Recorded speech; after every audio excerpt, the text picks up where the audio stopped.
الله جل جلاله چې موږ ته دا وایي چې تکبر مه کوئ، یو پر بل لویي مه کوئ. دا ځای موږ ته ښیي چې ګوره چې تر خولې دې دا راونهځي چې زه خو مولوي صاحب یم، ته پلانکی صاحب یې، زه ملا یم ته امي یې. دا خبرې به نه کوې.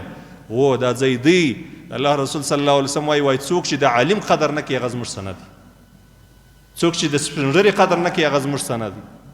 حتی په یو روایت کې راځي چې څوک د علماو او د سپین ږیرو خلکو ته په کمه سترګه باندې وګوري، دا علامه د نفاق ده چې په دې سړي کې نفاق دی، منافقت دی.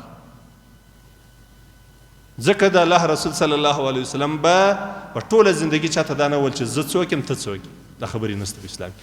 اسلام کې ایمان او نیک اعمال، که تا ته الله جل جلاله بیا علم درکړي، د علم د خپل اجر دی. که تا ته الله جل جلاله نور تقوا درکړي، د دې د خپل اجر دی.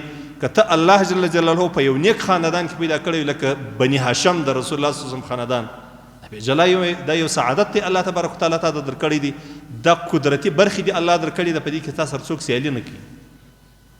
دا رقم د مؤمن د ایمان علامه به دی د الله د رسول صلی الله علیه وسلم د اهل بیت سره د بني هاشم سره به د رسول الله صلی الله علیه وسلم په خاطر محبت کوي. لیکن چوکاټ یې معلوم دی چې د الله او د رسول د قانون مطابق که بني هاشم و سید و، اوس دا لکه زما خوری دی، دا موږ تقریبا 6 دوستۍ د سیدانو سره لرو، هاشمیان دي سیدان دي. نو د بني هاشم سره د بني هاشمي قدر کوم، لیکن په چوکاټ کې د چی شي د اسلام د الله دین به نه ورته پرېږدي. د الله د دین مخالفت کې وکړي داسې به پرېږدي ورته، ځه الله دې مل قدم له ولاکت سره واخله. ولې موږ مسلمانان یو، موږ دې دپاره د بندګانو عبادت الله نه پیدا کړي، خپل عبادت یې پیدا کړي. رسول الله صلی الله علیه وسلم داسې چاته نه دی ویلي چې تاسې زما د اهل او زما د خاندان چې که ناروا و که ظالم و که غل و که ډاکو ته په پسې ملګري سي. نه نه، دا اسلام نه وایي موږ ته، دا د اسلام ضد خبرې دي.